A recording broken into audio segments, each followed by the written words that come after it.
আমি ইন্তেকাল করার পর আমার একটা ঘর হবে, আমার একটা বাড়ি হবে, আমার একটা ঘর হবে, ওই ঘরটা হবে মদিনা শরীফের মধ্যে। সুবহানাল্লাহ বলেন। অর্থাৎ আমি মারা যাব, আমার মৃত্যুর পর জান্নাতুল বকি শরীফ, জান্নাতুল মুআল্লা শরীফ, আমার নবীর দেশের মধ্যে আমার কবরটা হবে, যেখানে ইন্তেকাল করলে কবরের আযাব যিনি দিবেন না বলেন তিনি কে? উনি বললেন আমি আর আমার দেশে থাকবো না, আমি মদিনার মধ্যে চলে যাব, আমার নবীর দরবারে চলে যাব। নবীজির দরবারে যাওয়ার জন্য বের হয়েছেন আমার রহমতুল লিল আলামিন। ওই যে মসজিদে নববী শরীফের ইমামকে স্বপ্ন দেখালেন, খবরদার একজন মানুষ আমি নবীজির জিয়ারতের মধ্যে আসবে, খবরদার ওই মানুষকে মদিনা শরীফের মধ্যে ঢুকতে দেওয়া যাবে না, ওই মানুষ যাতে মদিনার মধ্যে আসতে না পারে, এইভাবে এলান করলেন, জানিয়ে দিলেন। আমার নবীর স্বপ্ন দেখালেন, কারণ আমার নবীর স্বপ্ন এটা কিন্তু স্বপ্ন নয়, আমার নবীর স্বপ্ন এটা বাস্তবে পরিণত করবেন বলেন তিনি কে? আল্লাহ। কোন মানুষ যদি আমার নবীকে স্বপ্ন দেখে, এটা কিন্তু স্বপ্ন নয়, এটা সেই বাস্তবের মধ্যে দেখেছেন। কারণ কিয়ামত পর্যন্ত আজীবন আমার নবীর সূরত, আমার নবীর চেহারা, আমার নবীর বৈশিষ্ট্য, আমার নবীর অবয়ব পৃথিবীর মধ্যে কেউ ধরতে পারবে না।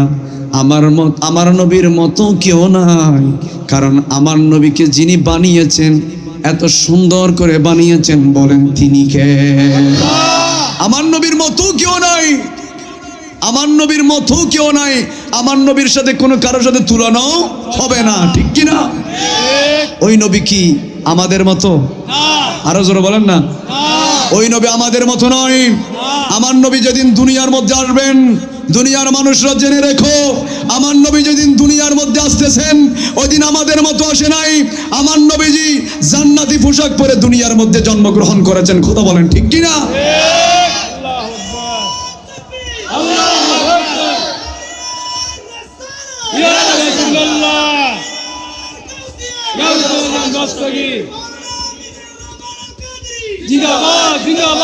তাহলে আমরা কেমনে বলি, কোন আকুলে বলি, কোন বিবেকে বলি? আমার নবী যেদিন দুনিয়ার মধ্যে এসেছেন আমাদের মতো আসে নাই, আমার রহমতুল লিল আলামিন জান্নাতি পোশাক পরে দুনিয়ার মধ্যে এসেছেন। সুবহানাল্লাহ। আমার নবীকে রব্বুল আলামিন সুকের মধ্যে সুরমা দিয়েছেন। আমার নবীজি খতনা করা অবস্থায় পৃথিবীর মধ্যে আমার নবীজি আসলেন, কারণ যেই নবীর চেহারা, যেই নবীর এই যে আকৃতি, যেই নবীর লজ্জাস্থান পৃথিবীর কেউ দেখে নাই, কারণ পাঠিয়েছেন কে? আর আমার নবী বলেন আনা মদিনাতুল ইলমি ওয়া আলিয়ুন বাবুহা, আমি নবীজি জ্ঞানের শহর, আমি নবীজি বিজ্ঞানের শহর, ঠিক কিনা বলেন? আল্লাহ সৃষ্টির শুরু থেকে সমস্ত আদমের জ্ঞান, নূহের জ্ঞান, সমস্ত নবীদের জ্ঞান আমার নবীদের কলবের মধ্যে যিনি দিয়েছেন বলেন তিনি কে? আমার নবী বলেন আনা মদিনাতুল ইলমি ওয়া আলিয়ুন বাবুহা, আনা দারুল হিকমতি ওয়া আলিয়ুন বাবুহা, আমি নবীজি জ্ঞান বিজ্ঞানের শহর। সমস্ত নবীদের জ্ঞানগুলা, মুজিজাগুলা যেই রব আমার কলিজার মধ্যে দিয়েছেন, চিৎকার দিয়ে বলেন তিনি কে? আমার নবী দুনিয়ায় আসলেন, এমন একটা সময়ের মধ্যে আসলেন, দিন বলতে লাগলেন রব্বুল আলামিন রহমতুল লিল আলামিনকে আপনি দিনের মধ্যে পাঠান। রাত প্রতিযোগিতা করতে লাগলেন, বললেন আল্লাহ ওই নবীকে আমার রাতের মধ্যে পাঠিয়ে আমি রাতকে আপনি ধন্য করে দেন। সুবহানাল্লাহ। ইয়া রব্বুল আলামিন। একজন বললেন দিনে পাঠাবে, একজন বললেন রাতের মধ্যে পাঠাবেন।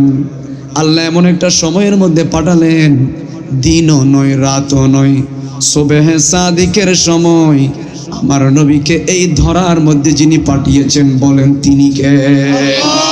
আসলেন, আসা মাত্র আমার নবী দেরি করে নাই, সাথে সাথে সিজদার মধ্যে পড়ে গিয়েছেন।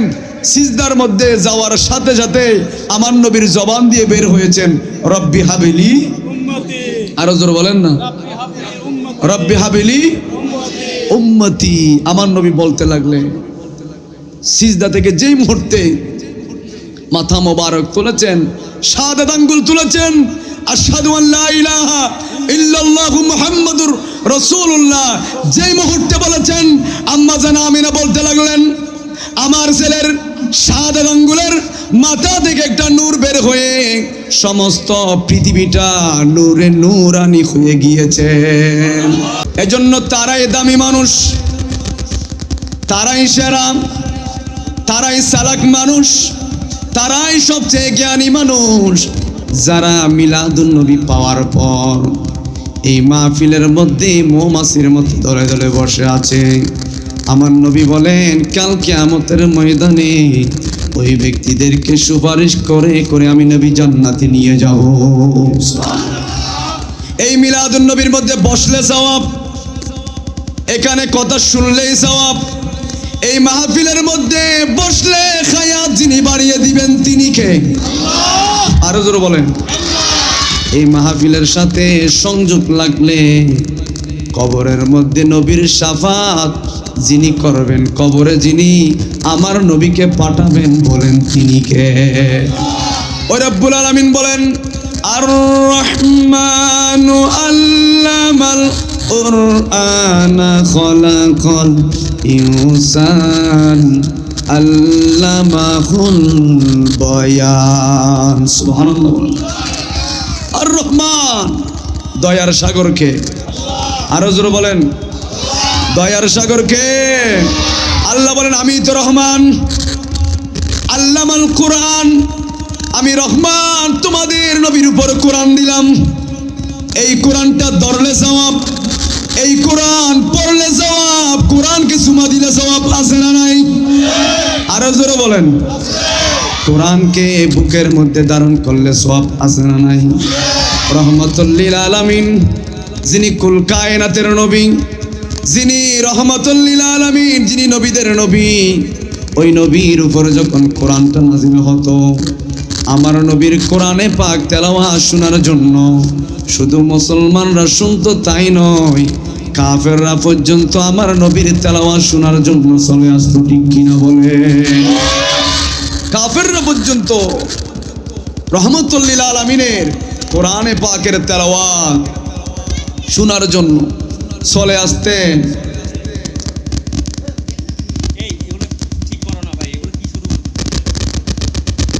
আমি প্রথমে বলছিলাম ছোট ছোট বাচ্চারা কথা বলবে, এদেরকে পিছনে নিয়ে দিলে আলোচনা শুনতে পারলে, অনেক মানুষ মুরব্বী, অনেক যুবকরা ওখানে বসে আছেন, তারা একটু যদি সামনে আছে একটু সুন্দর হবে। আল্লাহুম্মা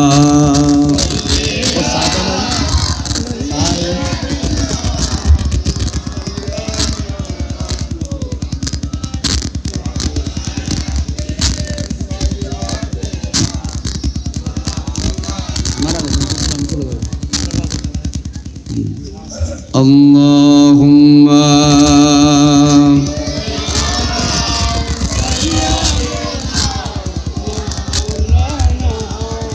ওয়া আলা আলি সাইয়্যিদিনা মদিনা মদিনা আশিক মুমিনের ঠিকানা, বলুন মদিনা আশিক দিদারে চেয়ে কাঁদো তোমরা, দিদারে চেয়ে কাঁদো তোমরা, হও না নবীর দিওয়ানা। মদিনা আশিক মুমিনের ঠিকানা, বলুন মদিনা।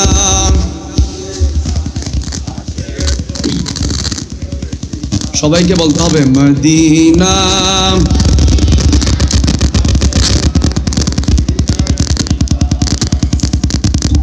তাহলে কেউ কথা বলবেন না, যতক্ষণ আমরা আলোচনা শুনবো ততক্ষণ পর্যন্ত চুপ করে একেবারে আমার নবীর কোরআন তেলাওয়াত।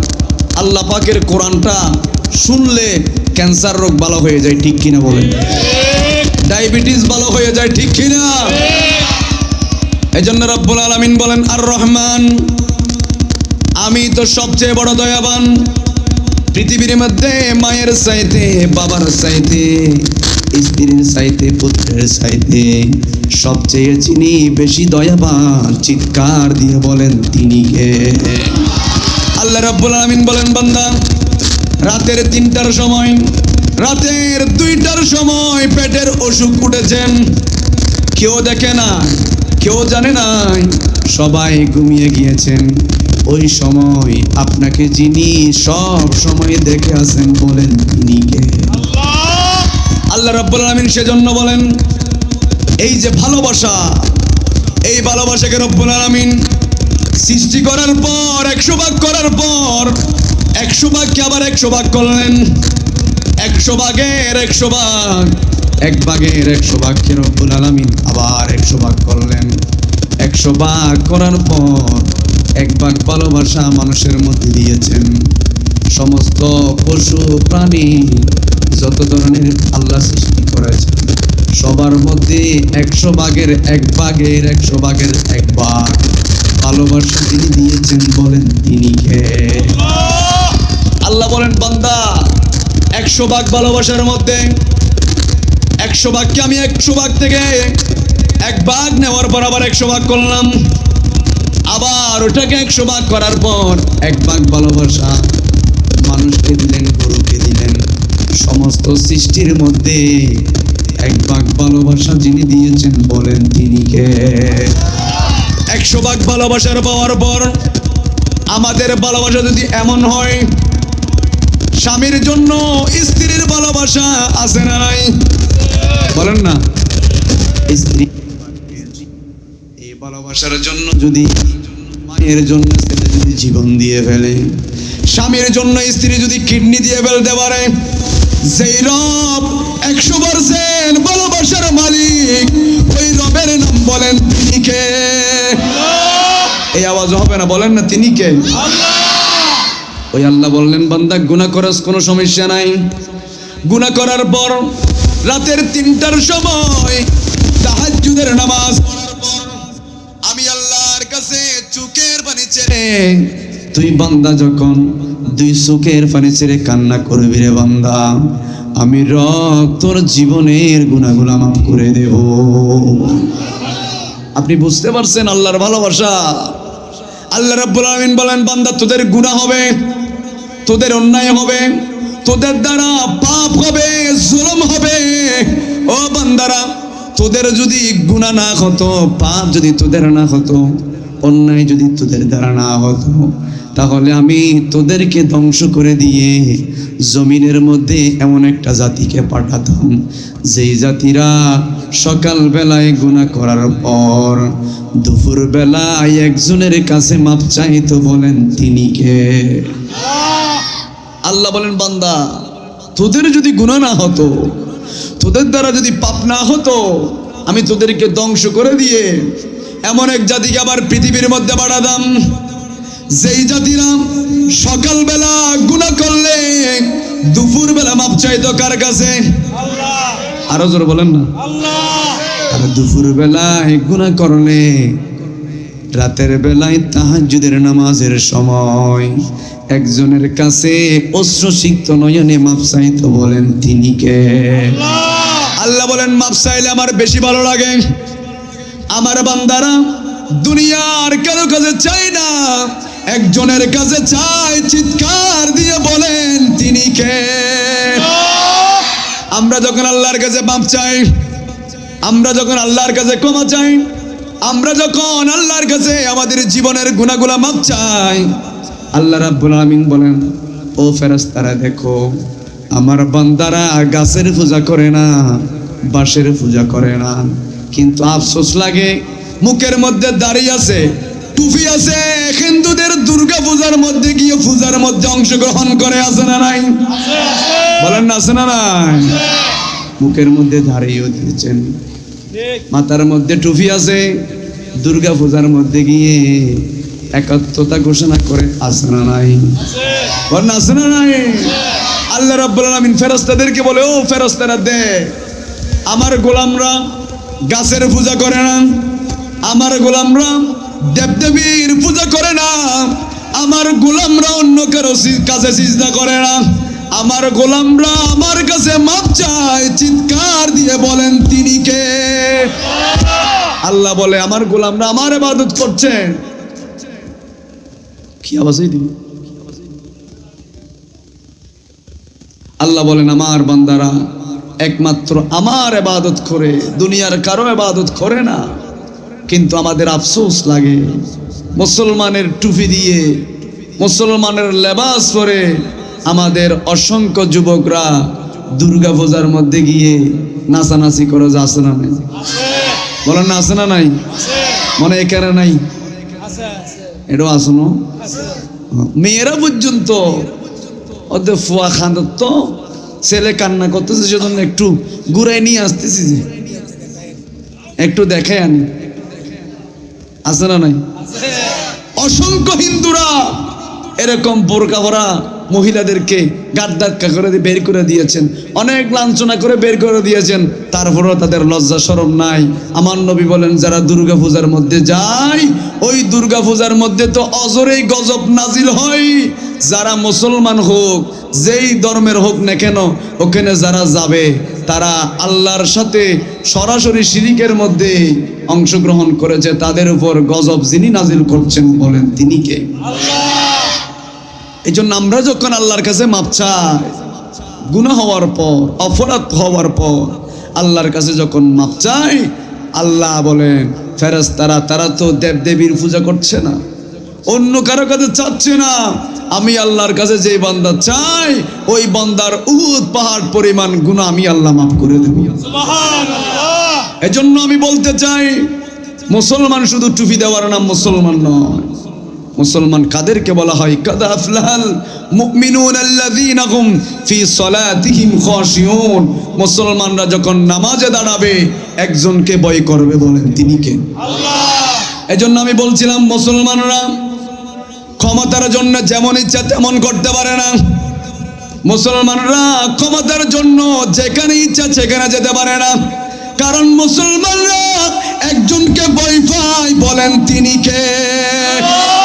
আল্লাহ শিক্ষা দিয়েছেন খবরদার, দুনিয়ার কাউকে ভয় পাওয়া যাবে না, দুনিয়ার কারো কাছে মাথা নত করা যাবে না, একজনের কাছে মাথা নত করবেন, বলেন তিনি কে? আল্লাহ বলেন আমি তো জীবন দেওয়ার মালিক, আমি তো ক্ষমতা দেওয়ার মালিক, আমি তো 20 বছর বাঁচায় রাখার মালিক। আবার আমি তোমাদের কাছে এমন একজন নবী পাঠালাম, যেই নবীর চেহারা দেখলে জাহান্নামের আগুন হারাম হয়ে যায়। সুবহানাল্লাহ। আর একটু মহাব্বত। তাহলে আপনি যদি মুসলমান হতে চান, কখনো দুর্গা পূজায় যেতে পারবেন? আরো জোর হন না। পারবেন না। আপনি যদি মুসলমান হন, কখনো আপনার দ্বারা ইয়াবা সেবন করা সম্ভব হবে না। আপনি যদি মুসলমান হন, কখনো আপনার দ্বারা সুদ খাওয়া সম্ভব হবে না। কথা বলেন ঠিক কি না? কারণ আমরা এমন নবী পেয়েছি, এমন নবীর উম্মত, যেই নবীর চেহারা দেখলে জাহান্নামী জান্নাতি হয়ে যায়। সুবহানাল্লাহ। আর একটু জোরে বলেন না সুবহানাল্লাহ। এমন নবী, যেই নবী ইশারা করলে চাঁদ দুটুকরা হয়ে যায়। সুবহানাল্লাহ। এমন নবী, যেই নবী হেঁটে গেলে মরুভূমির পাথর পর্যন্ত মোমের মতো গলে গিয়ে আমার নবীকে সম্মান প্রদর্শন করে। সুবহানাল্লাহ। এই জন্য ওই নবীর উম্মত হয়ে আমরা খুশি না বেজার? আরো জোরে বলেন খুশি না বেজার?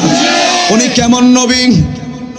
যুগে যুগে ইসলাম বিদ্বেষী, কোরআন বিদ্বেষী, নাস্তিক, মুরতাদ, কাফের যুগে যুগে ইসলামের বিরুদ্ধে আছে না নাই? আছে। আমার নবী যখন কোরআন তেলাওয়াত করতেন, আবু জেহেল বলতেন খবরদার, মুহাম্মদের কোরআন তেলাওয়াত শোনা যাবে না, মুহাম্মদের কাছে যাওয়া যাবে না। জিজ্ঞেস করা হলো কেন যাওয়া যাবে না? বললেন মুহাম্মদের তেলাওয়াত যেই শুনে উনি আর কাফের থাকে না, উনি মুসলমান হয়ে যায়। সুবহানাল্লাহ। নূর নবী নূর নিয়ে, সেই নূরেতে সারা জাহান আলোকিত হয়েছে। আসসালাতু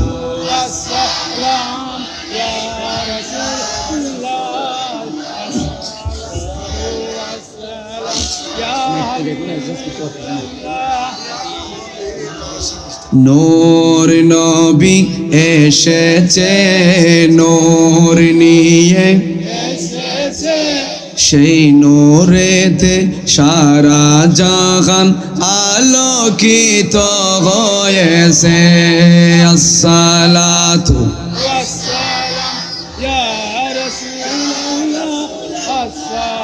আসসালাতু আসসালামু আলাইকা।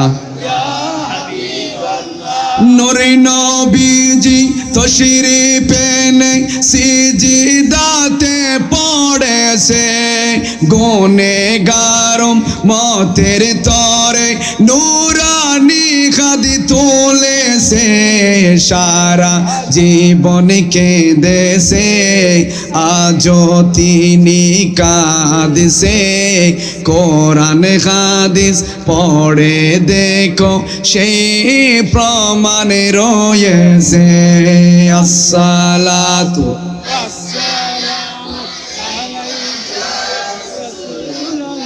আসসালাতু আসসালামু আলাইকা। নূর নবী নূর নিয়ে, সেই নূরেতে সারা জাহান আলোকিত হয়েছে। আসসালাতু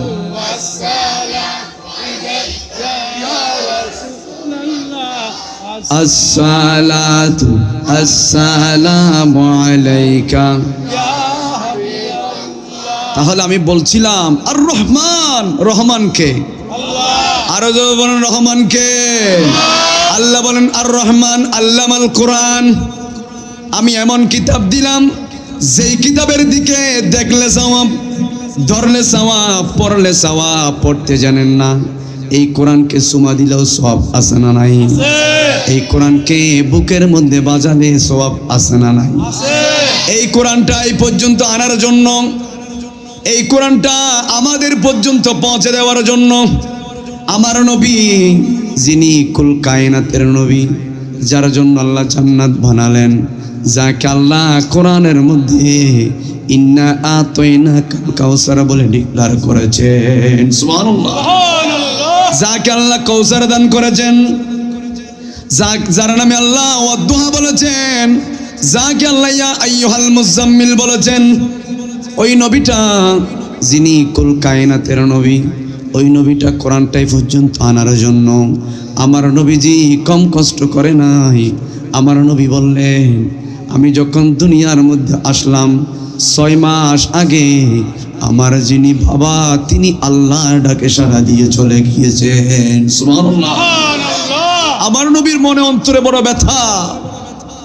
আমি জীবনে কোনোদিন বাবার চেহারা দেখি নাই। আমার বয়স যখন 6 বছরের মতো হয়েছেন, আমার মুহাব্বতের মা, আমার মা আমেনা আমাকে ছেড়ে আল্লাহর কাছে চলে গিয়েছেন। যাওয়ার মতো কোনো আমার জায়গা ছিল না। আমার দাদা আবু তালিবের কাছে আমি ছিলাম। আমার দাদাও 2 বছর পর ইন্তেকাল করেছেন। সুবহানাল্লাহ। উনি ইন্তেকাল করেছেন। আমার নবীর অন্তরের মধ্যে বড় ব্যথা। ইসলামটা প্রচার করার জন্য, আমার নবীকে সহযোগিতা করার জন্য কোনো মানুষ ছিল না।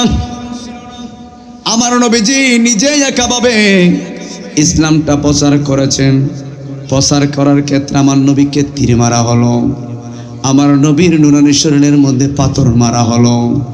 আমার নবী যখন নামাজের মধ্যে দাঁড়াতেন, কুখ্যাত কাফের আবু জাহেল, আবু লাহাব আমার নবীর গলার মধ্যে রশি ফেঁসিয়ে, বুখারী মুসলিমের রওয়ায়াত, আমার নবীর গলার মধ্যে রশি বেঁধে আবু জাহেল বলতো, মুহাম্মদকে এই মুহূর্তে পায়ের নিচে ফেলে পদদলিত করে ফেলো। নাউজুবিল্লাহ। মুহাম্মদকে ফাঁসি দিয়ে ফেলো। আমার নবী তারপরও কিন্তু আমাদের জন্য বদদুয়া করে নাই। আমার নবী বলছিল, জিবরাইল খবরদার আল্লাহকে বলবা আমার উম্মতকে যাতে কখনো বদদুয়া না করে। সুবহানাল্লাহ। আমার নবী কিন্তু বদদুয়া করে নাই। আমার নবী ওই মুস্তাজাউদ দাওয়া যেই দোয়াটা করলে কবুল করবেন কে? আল্লাহ। ওই দোয়াটা কবুল হয়ে যাবেন। ওই দোয়াটা আমার নবী কারোর জন্য করলেন না, কিয়ামতের ময়দানে যেদিন কেউ কারো আপন হবে না, ওই দিন আমার নবী আমাদের জন্য সেই দোয়া করে ফেলবেন। সুবহানাল্লাহ। এই জন্য আমার নবীর উপর যেই কোরআন দিয়েছে, এই কোরআনের দিকে দেখলে সওয়াব আছে না নাই? আছে। আরো জোরে বলেন না, আছে না নাই? এই কোরআন তেলাওয়াত করলে সওয়াব আছে না নাই? আছে। এই কোরআন পড়ে পড়ে মা বাবার সেবা করলে সওয়াব আছে না নাই? আছে না নাই? আছে। মা বাবার দিকে তাকালেই সওয়াব, মা বাবার চেহারা দেখলে সওয়াব, মা বাবার চেহারা দেখলে কবুল খোঁজের সওয়াব যিনি দিবেন তিনি কে? আল্লাহ। আমার নবী বলেন মা বাবা হলো জান্নাত, মা বাবা হলো জাহান্নাম। মা বাবার চেহারার দিকে তাকালে কবুল খোঁজের সওয়াব যিনি দিবেন বলেন তিনি কে? মা বাবা দোয়া করলেও কবুল, বদদোয়া করলেও যিনি কবুল করবেন বলেন তিনি কে? আল্লাহ রাব্বুল আলামিন বলেন দুইটা জিনিসের মধ্যে কোনো কনফার্মেন্স নাই, কোনো ধরনের স্যাক্রিফাইস নাই। এক নম্বরের মধ্যে ইবাদত হবে একজনের জন্য বলেন তিনি কে? আল্লাহ। দ্বিতীয় নম্বরের মধ্যে হলো ওয়াবিল ওয়ালিদাইনি ইহসানা। সুবহানাল্লাহ। সুবহানাল্লাহ। আমরা তো হস্টন না। না। দ্বিতীয় নম্বর হলো মা বাবার খেদমত, মা বাবার সাথে সুন্দর ব্যবহার যিনি চেয়েছেন বলেন তিনি কে? আল্লাহ। এজন্য আমার নবী বলেন, এক সাহাবী আসলেন, ইয়া রাসূলুল্লাহ পৃথিবীর মধ্যে আমি কার সাথে ভালো আচরণ করব? তো ওনারা নিজেরা মাতিলিত হইতো না। মানুষ আসতেছে আসবে, মিলাদুন নবী যেখানে হবে এখানে তো মানুষ আসবেই, তো মানুষ আসতেছে দিকে তাকাবেন, কথা বললে তো হবে না। আল্লাহুম্মা সাইয়্যিদিনা মাওলানা মুহাম্মদ ওয়ালা আলি সাইয়্যিদিনা মাওলানা। জন্ম আমার নবীর যুগে, কেমন হতো জন্ম আমার নবীর যুগে, দুনয়নে রাসূল পাক দেখিলে কেমন হতো, জন্ম হলে কেমন হতো, জন্ম আমার নবীর যুগে,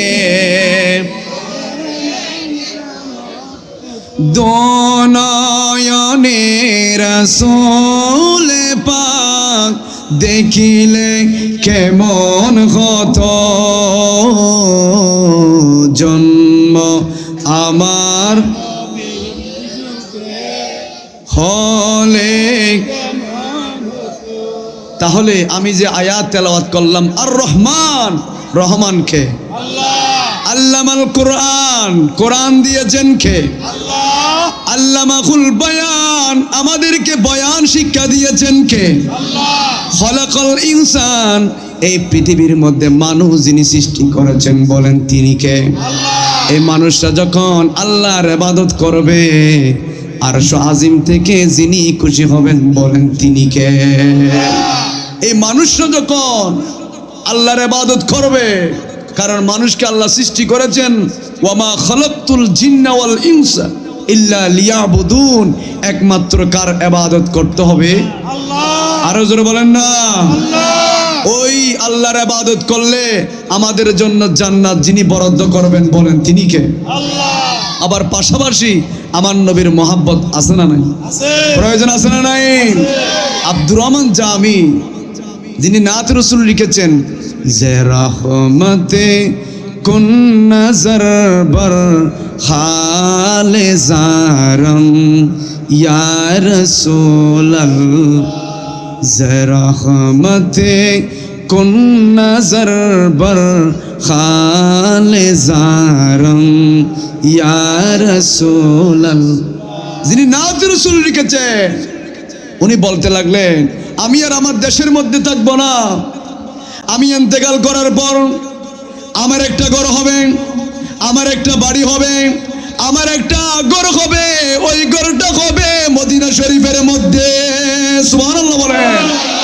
অর্থাৎ আমি মারা যাব, আমার মৃত্যুর পর জান্নাতুল বকি শরীফ, জান্নাতুল মুআল্লা শরীফ, আমার নবীর দেশের মধ্যে আমার কবরটা হবে, যেখানে ইন্তেকাল করলে কবরের আযাব যিনি দিবেন না বলেন তিনি কে? উনি বললেন, আমি আর আমার দেশে থাকবো না, আমি মদিনার মধ্যে চলে যাব, আমার নবীর দরবারে চলে যাব। নবীজির দরবারে যাওয়ার জন্য বের হয়েছেন আমার রহমতুল লিল আলামিন। ওই যে মসজিদে নববী শরীফের ইমামকে স্বপ্ন দেখালেন, খবরদার একজন মানুষ আমি নবীজির জিয়ারতের মধ্যে আসবে, খবরদার ওই মানুষকে মদিনা শরীফের মধ্যে ঢুকতে দেওয়া যাবে না, ওই মানুষ যাতে মদিনার মধ্যে আসতে না পারে, এইভাবে এলান করলেন, জানিয়ে দিলেন। আমার নবীর স্বপ্ন দেখালেন, কারণ আমার নবীর স্বপ্ন এটা কিন্তু স্বপ্ন নয়, আমার নবীর স্বপ্ন এটা বাস্তবে পরিণত করবেন বলেন তিনি কে? আল্লাহ। কোনো মানুষ যদি আমার নবীকে স্বপ্ন দেখে, এটা কিন্তু স্বপ্ন নয়, এটা সেই বাস্তবের মধ্যে দেখেছেন। কারণ কিয়ামত পর্যন্ত আজীবন আমার নবীর সূরত, আমার নবীর চেহারা, আমার নবীর বৈশিষ্ট্য, আমার নবীর অবয়ব পৃথিবীর মধ্যে কেউ ধরতে পারবে না। আমার নবীর মতো কেউ নাই, কারণ আমার নবীকে যিনি বানিয়েছেন, এত সুন্দর করে বানিয়েছেন বলেন তিনি কে? আমার নবীর মতো কেউ নাই, আমার নবীর মতো কেউ নাই, আমার নবীর সাথে কোনো কারোর সাথে তুলনাও হবে না, ঠিক কি না? ওই নবী কি আমাদের মতো? আরো জোরে বলেন না। ওই নবী আমাদের মতো নয়। আমার নবী যেদিন দুনিয়ার মধ্যে আসবেন, দুনিয়ার মানুষরা জেনে রেখো, আমার নবী যেদিন দুনিয়ার মধ্যে আসতেছেন ওই দিন আমাদের মতো আসে নাই। আমার নবীজি জান্নাতি পোশাক পরে দুনিয়ার মধ্যে জন্মগ্রহণ করেছেন, কথা বলেন ঠিক কি না?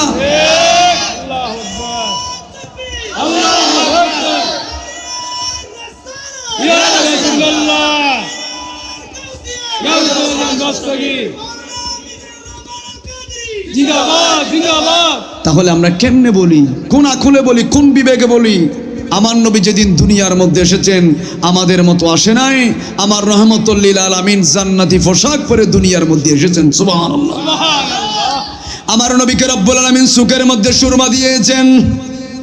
আমার নবীজি খতনা করা অবস্থায় পৃথিবীর মধ্যে আমার নবীজি আসলেন, কারণ যেই নবীর চেহারা, যেই নবীর এই যে আকৃতি, যেই নবীর লজ্জাস্থান পৃথিবীর কেউ দেখে নাই, কারণ পাঠিয়েছেন কে? আর আমার নবী বলেন, আনা মদিনাতুল ইলমি ওয়া আলিয়ুন বাবুহা, আমি নবীজি জ্ঞানের শহর, আমি নবীজি বিজ্ঞানের শহর, ঠিক কিনা বলেন? আল্লাহ সৃষ্টির শুরু থেকে সমস্ত আদমের জ্ঞান, নূহের জ্ঞান, সমস্ত নবীদের জ্ঞান আমার নবীদের কলবের মধ্যে যিনি দিয়েছেন বলেন তিনি কে? আমার নবী বলেন, আনা মদিনাতুল ইলমি ওয়া আলিয়ুন বাবুহা, আনা দারুল হিকমতি ওয়া আলিয়ুন বাবুহা, আমি নবীজি জ্ঞান বিজ্ঞানের শহর, সমস্ত নবীদের জ্ঞানগুলা, মুজিজাগুলা যেই রব আমার কলিজার মধ্যে দিয়েছেন, চিৎকার দিয়ে বলেন তিনি কে? আমার নবী দুনিয়ায় আসলেন, এমন একটা সময়ের মধ্যে আসলেন, দিন বলতে লাগলেন, রব্বুল আলামিন রহমতুল লিল আলামিনকে আপনি দিনের মধ্যে পাঠান। রাত প্রতিযোগিতা করতে লাগলেন, বললেন, আল্লাহ ওই নবীকে আমার রাতের মধ্যে পাঠিয়ে আমি রাতকে আপনি ধন্য করে দেন। সুবহানাল্লাহ। ইয়া রব্বুল আলামিন। একজন বললেন দিনে পাঠাবেন, একজন বললেন রাতের মধ্যে পাঠাবেন। আল্লাহ এমন একটা সময়ের মধ্যে পাঠালেন, দিনও নয় রাতও নয়, সুবহে সাদিকের সময় আমার নবীকে এই ধরার মধ্যে যিনি পাঠিয়েছেন বলেন তিনি কে? আসলেন, আসা মাত্র আমার নবী দেরি করে নাই, সাথে সাথে সিজদার মধ্যে পড়ে গিয়েছেন, সিজদার মধ্যে যাওয়ার সাথে সাথে আমার নবীর জবান দিয়ে বের হয়েছেন রব্বি হাবিলি, উম্মতি আরো জোর বলেন না, রাব্বি হাবলি উম্মতি রব্বি হাবিলি উম্মতি উম্মতি।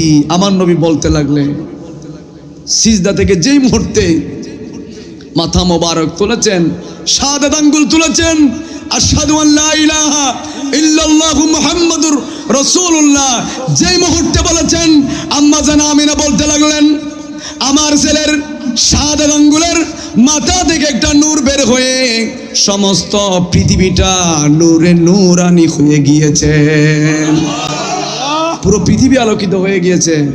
আম্মা জান আমিনা বলতে লাগলেন, আমি পারস্যের সেই রাজপ্রাসাদগুলা স্পষ্ট দেখতে পাচ্ছি, আমার ছেলের হাতের আঙ্গুল থেকে নূর বের হয়ে পুরো পৃথিবী আলোকিত হয়ে গিয়েছেন। সুবহানাল্লাহ।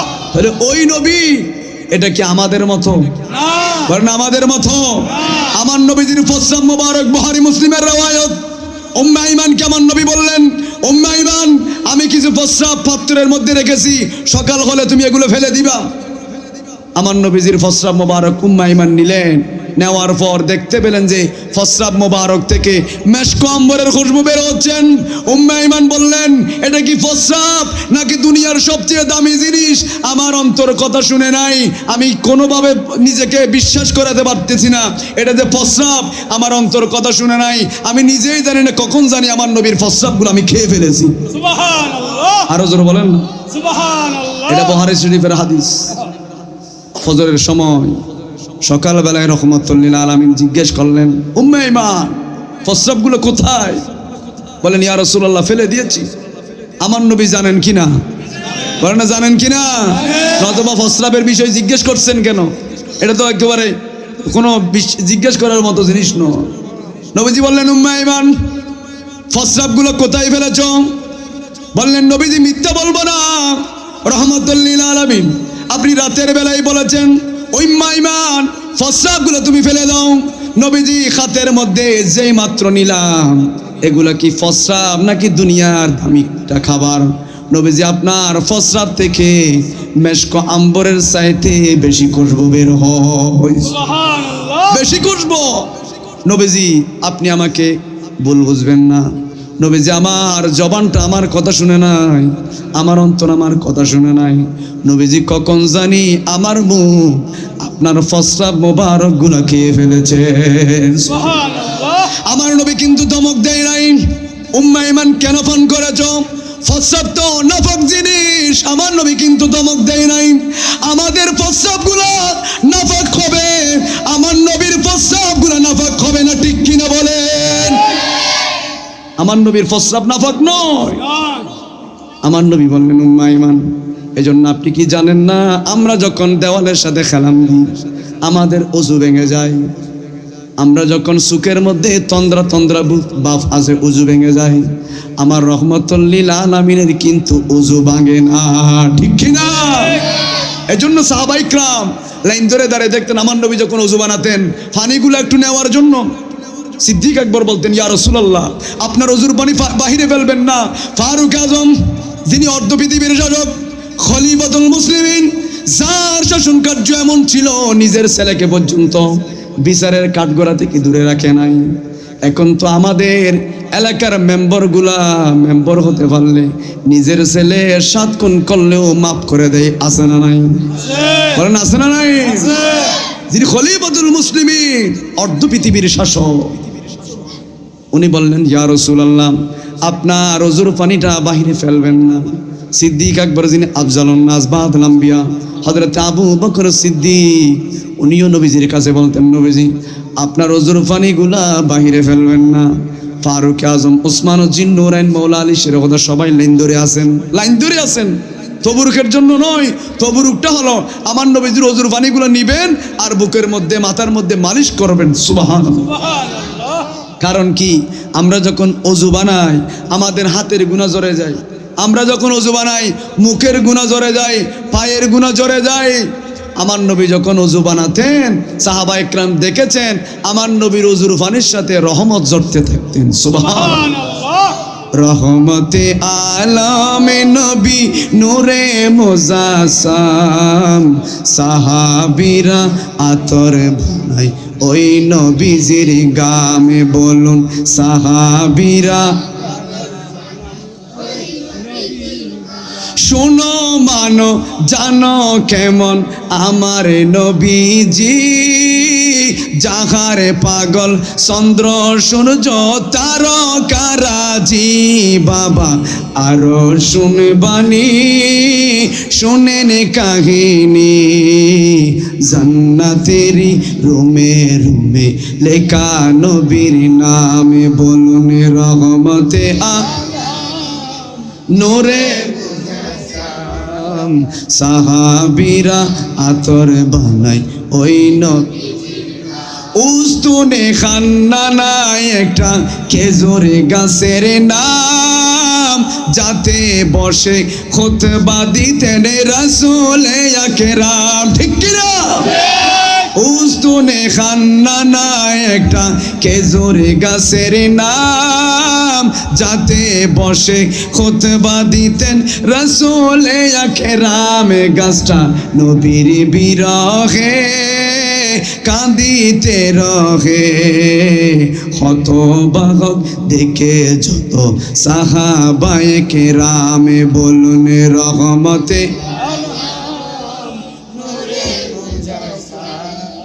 সাহাবীরা আতর বানায় সাহাবীরা আতর বানায় রহমতে আলম নূরে মুজাসসাম সাহাবীরা সাহাবীরা আতর বে আমার নবী যখন মক্কা শরীফ থেকে মদিনায় চলে যাচ্ছে কাফেররা আমার নবীকে তাড়িয়ে দিচ্ছে বের করে দিচ্ছেন মদিনা শরীফ মক্কা শরীফ থেকে রহমতুল লিল আলামিন যাওয়ার সময় দেখতে পেয়েছেন মক্কা শরীফের পাথরগুলা আমার নবীকে সালাম দিচ্ছেন সুবহানাল্লাহ সুবহানাল্লাহ পাথর সালাম দিচ্ছেন আমার নবীও নাম দিয়েছেন এই পাথরের নাম এটা এই পাথরের নাম এটা আমার নবীজির নাম দিয়েছে আর রহমতুল লিল আলামিন মক্কা শরীফ থেকে যখন মদিনা শরীফের মধ্যে যখন যাচ্ছেন আমার নবীজি পিছন দিক দিয়ে ফিরে ফিরে চোখের পানি ছেড়ে ছেড়ে আল্লাহর কাছে বললেন রব্বুল আলামিন এই মক্কা শরীফের মানুষগুলো যদি আমি নবীকে যদি বের করে না দিত যাওয়ার জন্য যদি বাধ্য না করতো এই মক্কা শরীফ ছেড়ে জীবনে কোনোদিন মদিনা যেতাম না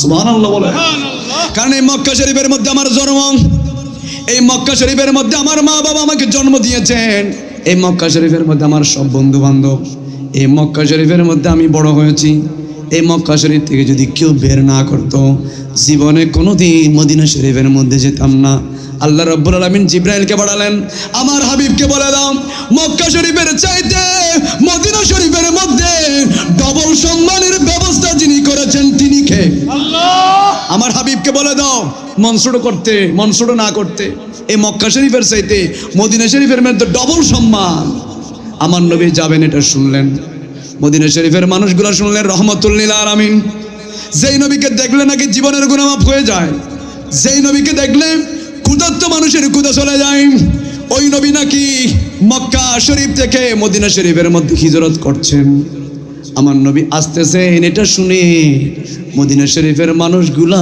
একেবারে খুশি হয়ে গেলেন কেউ ঘরের ছাদের মধ্যে উঠলেন কেউ রাস্তার দুই ধারে খেজুর গাছের ডাল নিয়ে বললেন আর মহিলারা ঘরের ছাদের মধ্যে উঠে গিয়েছেন আর সবাই বললেন তোরা দেখে যা মায়ের কোলে তোরা দেখে যা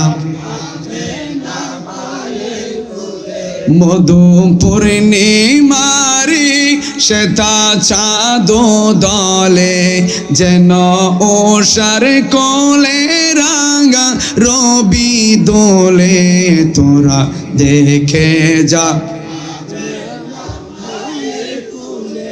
তোরা দেখে যা আমেনা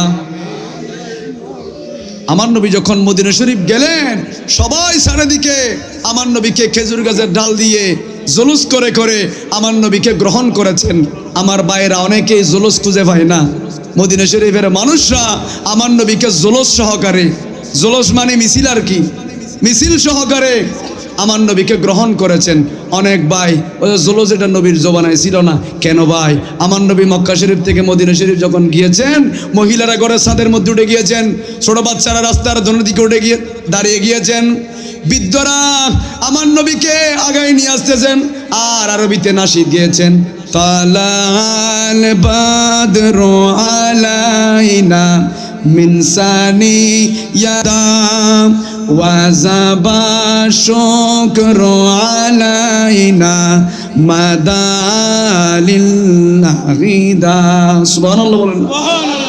এই নাশিদটা তখন তারা গেয়েছেন, আমাদের কাছে এমন একজন নবী আসতেছে যিনি চাঁদের চেয়ে সুন্দর, চাঁদের সামনে দাঁড়ালে চাঁদ অন্ধকার হয়ে যায়, আমার নবীর চেহারা এমন সুন্দর ছিল। আমার নবীজি ওই মদিনা শরীফ যাওয়াতে জুলুস করেছেন। এই জুলুস ওখান থেকে শুধু ওই দিন নয়, যেদিন আমার নবী দুনিয়ায় আসবেন ওই দিন ফেরেশতারা আমার নবীর ঘরের চারিদিকে ঘুরতে লাগলেন।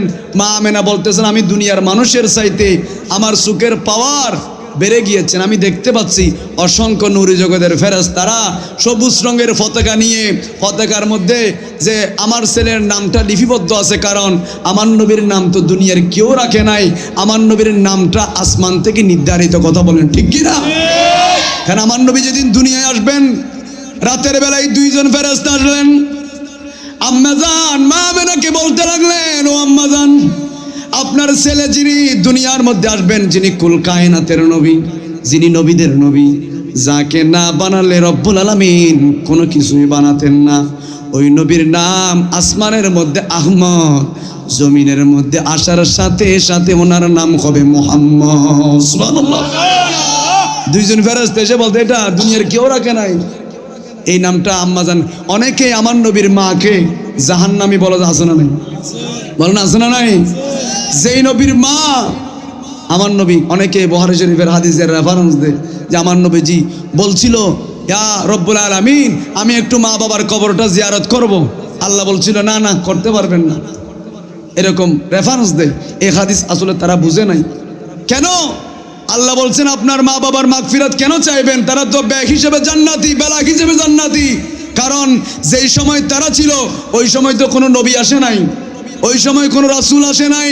ওই সময় যদি কোনো রাসূল, কোনো নবী যদি না আসে, তারা যদি মূর্তি পূজা না করে, তাহলে আল্লাহ তাদেরকে বিনা হিসেবে জান্নাত দান করবেন। আরো জোরে বলেন না, জান্নাত দান করবেন। যাক, অনেক লম্বা কথা, সাহাবায়ে কেরাম দাঁড়িয়ে আছে।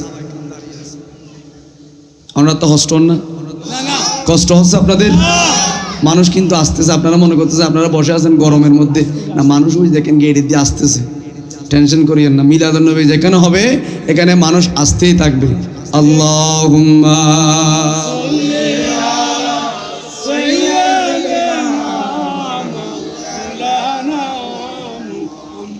ওয়া আলা আলি সাইয়্যিদিনা। তাহলে সমস্ত সাহাবায়ে কেরাম দাঁড়িয়ে আছে একমাত্র আমার নবীজির উজুর পানিগুলো নেওয়ার জন্য, আমার নবীজির থুতু মোবারকগুলো নেওয়ার জন্য, আমার নবীজির কাশ মোবারকগুলো নেওয়ার জন্য। কারণ আমরা অজু বানালে গুনাহ ঝরতে থাকে। এমন নবী যিনি অজু বানালে রহমত ঝরতে থাকে। সুবহানাল্লাহ, ঝরতে থাকে। উম্মে আইমান বললেন, ইয়া রাসূলুল্লাহ, আমি প্রস্রাব তো খেয়ে ফেলেছি নবীজি।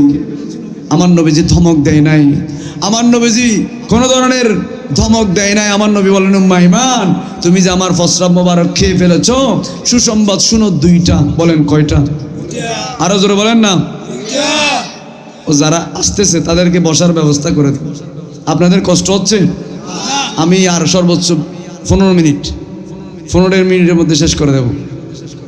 তো আমার নবী বলেন, উম্মে আইমান, তুমি যে প্রস্রাব মোবারকগুলো খেয়ে ফেলেছো, আমি নবীজি তোমাকে দুইটা সুসংবাদ দিচ্ছি। এটা বুখারী শরীফের হাদিস।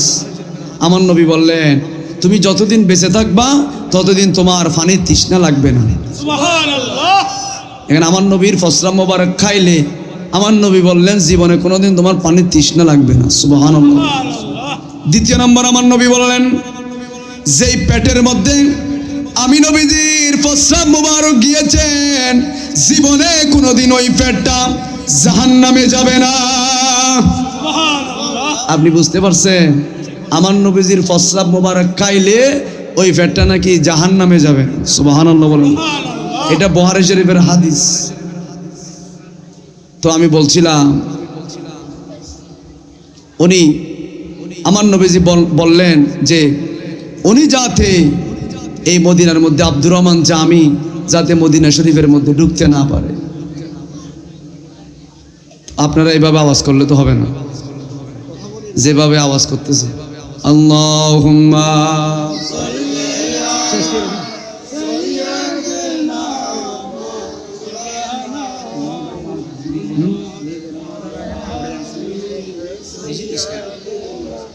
মৌলানা। তো আব্দুর রহমান জামি উনি যখন মদিনা শরীফ যাওয়ার জন্য প্রস্তুত হয়ে গেলেন, আমার নবীর স্বপ্ন দেখালেন, খবরদার আব্দুর রহমান জামি নামক ওই মানুষটা যাতে মদিনা শরীফের মধ্যে আসতে না পারে।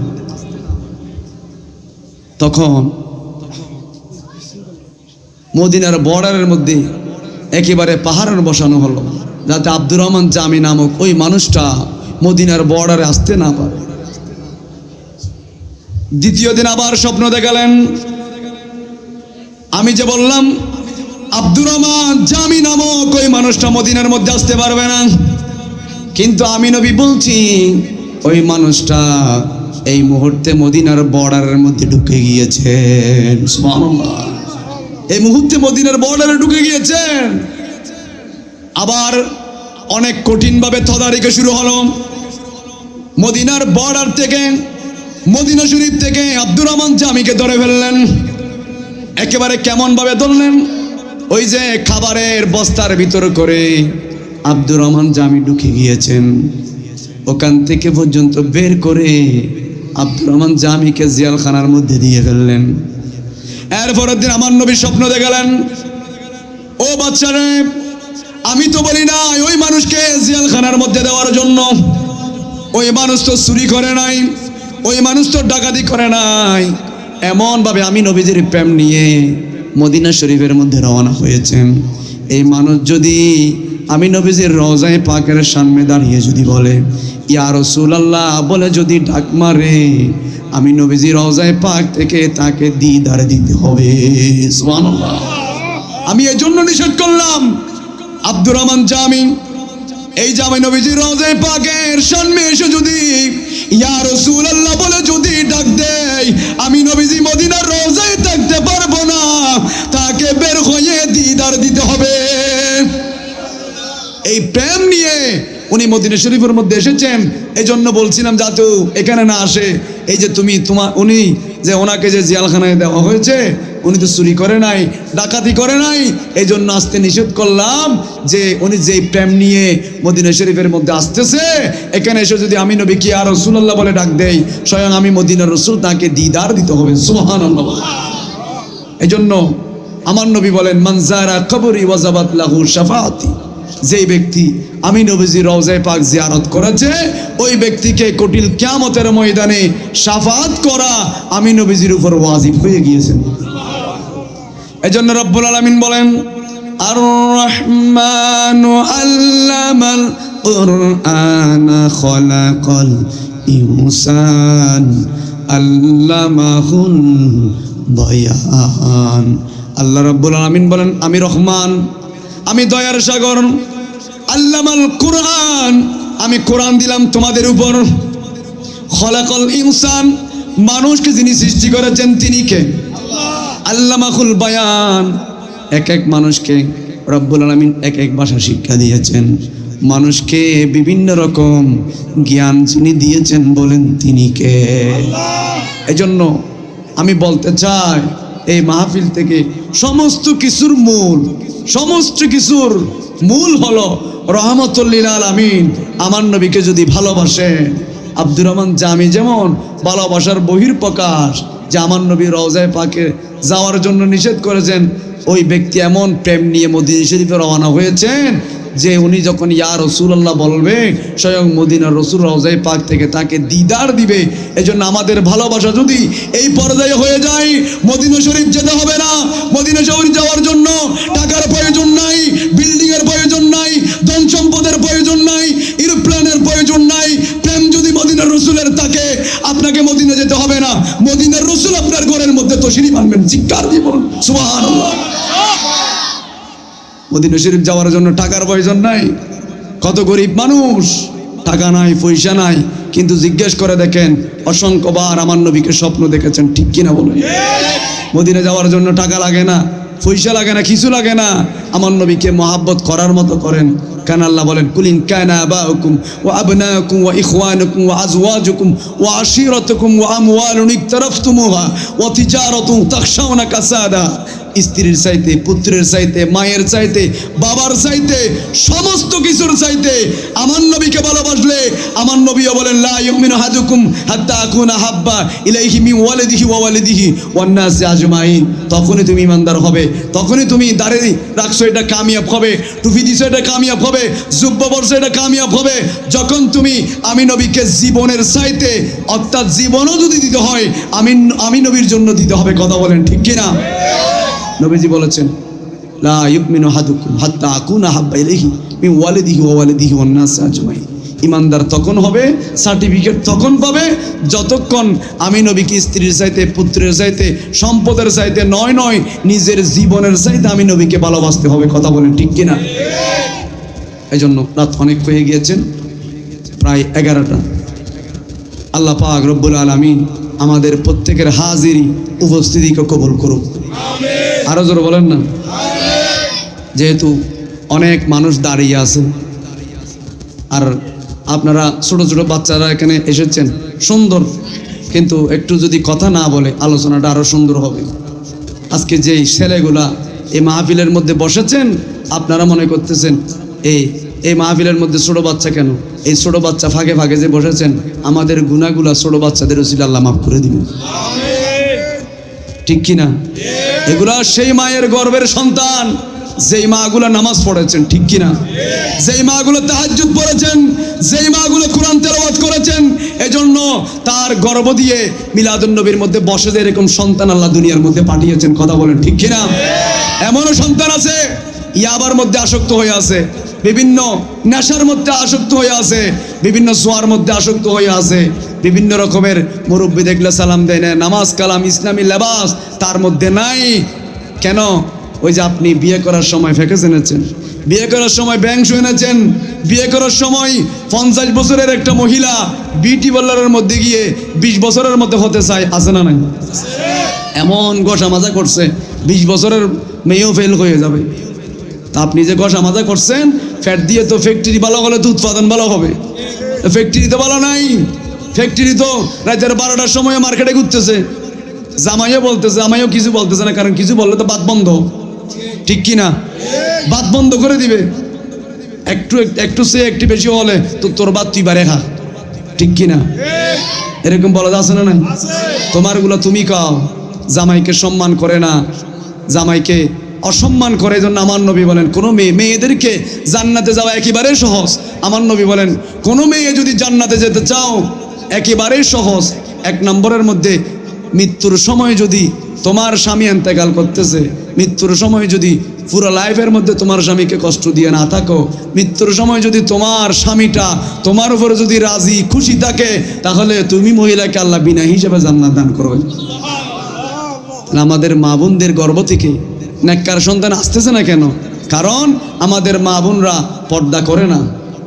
যদিও বা এখানে গ্রাম অঞ্চল, এখানে পর্দা করে ঠিক আছে, কিন্তু আপনি একটু প্রভারের মধ্যে গিয়ে দেখেন, একটু করে সীতাকুণ্ড সদরের মধ্যে গিয়ে দেখেন, দেখবেন রাত 12টা হচ্ছে, এখনো ওই সময়ও মহিলা বেপর্দায় ঘোরাঘুরি করতেছে, আছে না নাই?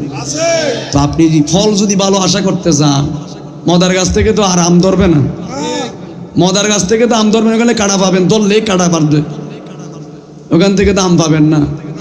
আম পাইতে হলে গাছেটাকে পরিচর্যা করতে হবে। ছেলে সন্তান শুধু জমিনের মধ্যে জন্ম দিয়ে ছেড়ে দিলে হবে না। এই জন্য কিছু সংখ্যক মা বাবা জান্নাতে ঢুকবেন, in the meantime barricade দেওয়া হবে, ক্রস চিহ্ন দেওয়া হবে। ছেলে এসে ক্রস চিহ্ন দিবে, মেয়ে এসে ক্রস চিহ্ন দিবে, আব্বা কোথায় যাচ্ছেন? জান্নাতে। তুমি যদি জান্নাতে যাও আমি কোথায় যাব? তুই তো জাহান্নামী। আমি জাহান্নামী হওয়ার পিছনে কারণ আপনি। আমি রাতের বেলায় ঘুমিয়েছিলাম, 3টা পর্যন্ত মোবাইল টিপছিলাম, ফজরের নামাজের পর মোবাইলটা চার্জ দিয়ে ঘুমাইছিলাম। তুমি ভাবতো আমাকে মসজিদে যাওয়ার জন্য বলে নয়, আছে না নাই? তুমি ভাবতো মানা করো নাই। আমি বিয়ের সময় গলা ফাঁস দিয়ে যৌতুক নিয়েছিলাম, তুমি বাপ কিছু মানা করো নাই। আমি প্যাকেজ আনছিলাম, তুমি অভিভাবক হিসাবে মানা করো নাই। তুমি আরে বলছিল এটা গুঁড়ো ফলে ঘরত দে, রোজ করে ঘরত দে, হদ আছে না নাই? অথবা মিলাদুন্নবীর সময় 570 টিয়া চাঁদা দিন না পারো, আজ ইয়ে পর বিয়ের মেজি প্যাকেজ আন্নতে 30,000 টিয়া খরচ করি, অদি নি তারা হোস করি ঘরত দেরি। এলে মুরব্বী আছে না নাই? অমুরব্বী খবর ডাক ফাড়াই ফেলিও, ঠিক কিনা? তো ছেলে বলবেন, আব্বা আপনি অভিভাবকের দায়িত্ব পালন করেন নাই, আপনি কি পড়েন নাই? খলিফাতুল মুসলিমিন সৈয়দনা ফারুক আজমের দরবারে একজন বাবা নিজের ছেলেকে নিয়ে ফারুক আজমের দরবারে বিচার দিচ্ছেন। আমিরুল মুমিনিন বিচার করেন, আপনি তো নিজের ছেলেকে পর্যন্ত ছাড় দেন নাই, নিজের ছেলের বিচার পর্যন্ত করেছেন। আমিরুল মুমিনিন, আমার ছেলের বিচারটা আপনি একটু করবেন। আমার ছেলেটা আমার কথা শুনে না, মায়ের কথা শুনে না, মুরব্বী দেখলে সালাম দেয় না, নামাজ পড়ে না, কোরআন পড়ে না, ইসলাম মোতাবেক চলে না, চুল কাটে বিভিন্ন ভাবে, আছে না নাই? চুলের স্টাইল নিমারের মতো, মেসির মতো। এজন্য আমার নবী বলেন যে যাকে ভালোবাসবে, আমার নবীর কাছে এক সাহাবী আসলেন, বাতাসা ইয়া রাসূলুল্লাহ, নবীজি কিয়ামত কখন হবে? একবার বললেন, নবী কিছু বলেন নাই। দ্বিতীয়বার আবার বললেন, নবীজি কিয়ামত কখন হবে? আমার নবী কিন্তু কিছু বলে নাই। 3বার যখন বললেন, আমার নবী বললেন, ও সাহাবী, কিয়ামত কিয়ামত যে তুমি জিজ্ঞেস করছো, কিয়ামতের জন্য কি আছে? ওই সাহাবী বললেন, ইয়া রাসূলুল্লাহ, আমার বেশি নামাজ নাই, আমার বেশি রোজা নাই, আমার বেশি তাহাজ্জুদ নাই, কিন্তু ইয়া রাসূলুল্লাহ একটা জিনিস আমি অঙ্গীকার করে বলতে পারি, পৃথিবীর মধ্যে আল্লাহকে এবং আপনি নবীকে আমি জীবনের চাইতে বেশি ভালোবাসি, বেশি ভালোবাসি। আমার নবী বললেন, মুস্কি হেসে তাবাসসুম হাসি দিয়ে বললেন, ও সাহাবী, তুমি যে আমাকে ভালোবাসো, কিয়ামতের ময়দানে আমি নবীজির সাথে লাগানো অবস্থায় থাকবে। সুবহানাল্লাহ, আমি নবীজির সাথে কিয়ামতের ময়দানে থাকবে। সৈয়দনা ফারুক আজমের দরবারে ছেলে, বাপ ছেলেকে নিয়ে আসলো, কথা শুনে না, নামাজ পড়ে না, কোরআন পড়ে না। ছেলে বললেন, আমিরুল মুমিনিন, আমার বাবার কথা শেষ, এখন আমি বলবো। এখন আমার অভিযোগ হলো, এই আমার বাবাটা আমার নামটা ইসলাম মোতাবেক রাখে নাই, আছে না নাই? জন্টু রাখে, হৃদয় রাখে, স্বজন রাখে, সুজন রাখে, আছে না নাই? বলেন না। এজন্য ছেলে শুধু জন্ম দিলে হবে না, ছেলের জন্য সুন্দর নাম। দুনিয়ায় আসার সাথে সাথে ছেলেকে ডান কানের মধ্যে আজান দিতে হবে, বাম কানের মধ্যে ইকামত দিতে হবে, মুখের মধ্যে মধু জাতীয় কিছু খাওয়াতে হবে। আমার নবীও ইমাম হাসান হোসেন দুনিয়ার মধ্যে আসার সময় আমার নবীজি নিজেই মুয়াজ্জিন হয়ে ইমাম হাসান হোসেনের কানের মধ্যে আজান এবং ইকামত নবীজি স্বয়ং দিয়েছেন। সুবহানাল্লাহ। আমার নবীজি তুতো মোবারক খাওয়াই দিয়েছেন। সর্বপ্রথম খাবার হিসাবে রহমাতুল লিল আলামিনের তুতো মোবারক ইমাম হাসান হোসেনের পেটের মধ্যে গিয়েছেন। আমার নবীজি সুন্দর একটা নাম রেখেছেন। এই জন্য মা বাবা যারা আজকের কথাগুলো শুনছো, আপনারা ছেলে সন্তান আসার আগে আগে, কারণ একটা গরু যখন পৃথিবীর মধ্যে আসে এটাকে গরু বানাইতে হয় না, গরু হয়ে যায়, ঠিক কিনা? গরু এটা হয়ে যায়। একটা কুকুরের বাচ্চা পৃথিবীর মধ্যে আসার সময় কুকুর হয়ে আসে। ওই যে পশুগুলা পশু হয়ে আসে, মানুষগুলা কিন্তু মানুষ হয়ে আসে না। এগুলাকে পৃথিবীর মধ্যে আসার সাথে সাথে মানুষ বানাতে হয়, ঠিক কিনা বলেন? কারণ এই মানুষরা মানুষকে কবর তুলে জ্বালিয়ে দিচ্ছে, আছে না? যদি মানুষ হতো তার দ্বারা তো এগুলো তো হতো। এই মানুষরা দুর্গাপূজার সময় মন্দিরের মধ্যে গিয়ে বেহাইয়ার মতো লাফালাফি করে, ফালাফালি করে, দেখে যে আছে না নাই? তারা তো কখনো মুসলমানের ঈদগাহে আসে নাই। তারা আজকে এতগুলো মানুষের মধ্যে, যদিও বা বিভিন্ন জায়গার মধ্যে এগুলো আসে, এরা ইসলামের কথা শুনে আসুক, আমরা মানা করি না, আসুক, সমস্যা নাই, এদেরকে বসতে দিবেন, এদেরকে সম্মান করবেন, সমস্যা নেই। যদি তারা ইসলামের প্রতি ভালোবাসা সৌন্দর্যতা দেখে যদি মুসলমান হয়ে যায় তাহলে লাভ আছে না নাই? আছে, আসুক, সমস্যা নাই। কিন্তু আপনি তাদের দুর্গাপূজার মধ্যে যাচ্ছেন বেহাইয়ার মতো। এই জন্য আপনার ছেলে তো কথা শুনতেছেন, আপনার ফ্যামিলি শান্তি নাই, কোটি টাকার মালিক, ঘরের মধ্যে গিয়ে দেখেন কোনো ধরনের শান্তি নাই, ট্যাবলেট খাইলেও ঘুম নাই, ঘুম নাই, রাতের 12টা বাজতেছে ঘুম নাই, ফজরের আজানের সময় ঘুম নাই, 1 ঘন্টা ঘুমাইতে পারে না, চিল্লাই চিল্লাই উঠে। আছে না? আছে। রিক্সার ড্রাইভার থেকে খবর নিয়ে দেখেন ঘুম ওনার একেবারে রিক্সার মধ্যে ঘুম চলে আসে, অথচ ওর জাজিম বস কার এখানে ঘুম আসে না, এ রিক্সার ফেডালের ইয়ার মধ্যে একটু ঘুমাই যায়। ও ঘুমের ট্যাবলেট কি কোনোদিন এটা দেখেই নাই, ঠিক কিনা? খলিফাতুল মুসলিমিন ওনাকে বললেন, ওই ছেলে বললেন, আমার বাবার বিরুদ্ধে আমার বিচার, আগে আমারটা শুনেন, আমার বাবারটা তো শেষ হয়েছে, আমারটা শুনেন। আমার বাপ আমার জন্য একটা নাম রাখে নাই সুন্দর, আমার বাপ আমার নাম লিখেছেন একেবারে খারাপ একটা নাম, একেবারে খারাপ নাম আমার নাম লিখেছেন, যেই নাম ইহুদিদের নাম, এগুলা নাম লিখেছেন। আমার বাপ আমাকে ইসলাম ধর্ম মোতাবেক কোনো কিছু পরিবেশন করার জন্য বলে নাই, কোরআন শিক্ষা দেয় নাই, আমার বাবা এভাবে করে নাই। কারণ নামটা কেন এভাবে হবে? কিয়ামতের ময়দানে যখন একেবারে কিছু থাকবে না, শূন্য, তখন আল্লাহ জিজ্ঞেস করবে, বান্দা আমার তো মন চায় তোকে জান্নাতে দেওয়ার জন্য, তোকে জান্নাতে দেবো যে, এরকম তো তোর কিছু নেই, নামাজ ফরজ নাই, রোজা রাখল নাই, কিচ্ছু খরচ নাই, এখন তোকে জান্নাত দিচ্ছে, বল তোর নামটা কি? ও বলবে আমার নাম সুজন, দুর্জয়। ওই না, তোর তো ইয়ান দিয়ে তো বাঁচাই দিয়েছিলাম, তোর সালাম দেখো জান্নাত দিবেন। কারণ মান কালা আখিরি কালামিহি লা ইলাহা ইল্লাল্লাহ দাখালাল জান্নাহ, যেই ব্যক্তি জীবনে একবার লা ইলাহা ইল্লাল্লাহর কালিমা পড়বে, ওই ব্যক্তি অপরাধ যা করবে এগুলার শাস্তি পাওয়ার পর যিনি ওই ব্যক্তিকে জান্নাত দিবেন বলেন তিনি কে? যদি শিরিক না করে ওই ব্যক্তিকে আল্লাহ জান্নাত দিবেন। তো আল্লাহ বলবে তোর নাম কি? নাম নেই। বাবুর নাম কি? বাবুর নামও নেই। এভাবে যেতে যেতে একজনও যদি পায়, এটার বিনিময়ে আল্লাহ জান্নাত দান করবে। তো ফারুক আজমের দরবারে বলছেন, আমার বাপ নামও রাখে নাই, কোরআনও শিক্ষা দেয় নাই, ইসলাম মোতাবেক করে নাই, এখন বাপকে ফিটা শুরু। অথচ গিয়েছেন ছেলের জন্য বিচার দেওয়ার জন্য, এখন ফারুক আজম বাপকে ফিটা শুরু। অভিভাবক সোজা বিষয়। এই জন্য আমি আজকে আলোচনা যা করেছি, আপনারা অনেকক্ষণ পর্যন্ত দাঁড়িয়ে আছেন, অনেক মানুষ, অনেক কষ্ট হচ্ছে, রাতও অনেক হয়ে গিয়েছেন। আমাকে বলছিল 10টা, যখন মাহফিল নিয়েছিলাম তখন অনেক তাড়াতাড়ি শেষ হয়ে যাবে এরকম বলছিল, হয়তো আপনারা গ্রামের মানুষ তাড়াতাড়ি ঘুমাই যান। এই জন্য অনেক মানুষ, আল্লাহ আমাদের প্রত্যেকের আজকের এই হাজিরিকে কবুল করুন। এই মাহফিল কিয়ামত পর্যন্ত হোক, আমরা চাই কিনা? আরো জোরে বলেন না, চাই কিনা? কারণ এটা এমন মাহফিল, এখানে কোনো রাজনৈতিক বক্তব্য নাই, এখানে কোনো নেতাকে খুশি করার বক্তব্য নাই, এখানে কোনো ধরনের একজনকে গুঁতো মারার বক্তব্য নাই। যা বলেছি কোরআন হাদিস থেকে বলেছি, কথা বলেন ঠিক কিনা? আমি যদি কোনোভাবে কাউকে কটূক্তি করে, কাউকে যদি হেয় উৎপন্ন করে যদি কথা বলে থাকি, তাহলে কিয়ামতের ময়দানে বিচার করবেন কে?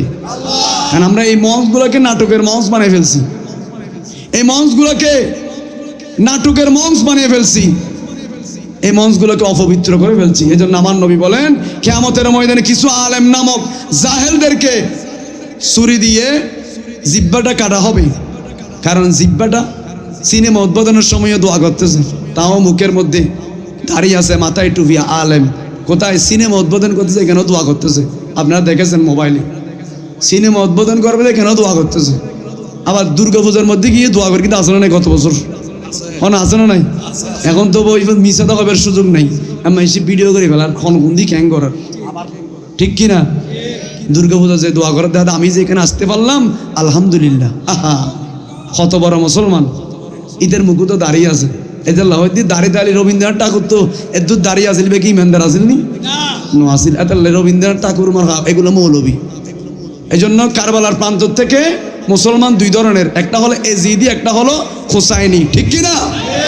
কারবালার প্রান্ত থেকে শিক্ষা দিয়েছেন, ইমাম হোসাইনের গলার মধ্যে যিনি ছুরি দিচ্ছেন, ইনি 30 পারা কোরআনের হাফেজ ছিলেন, উনি বড় মুফতি ছিলেন।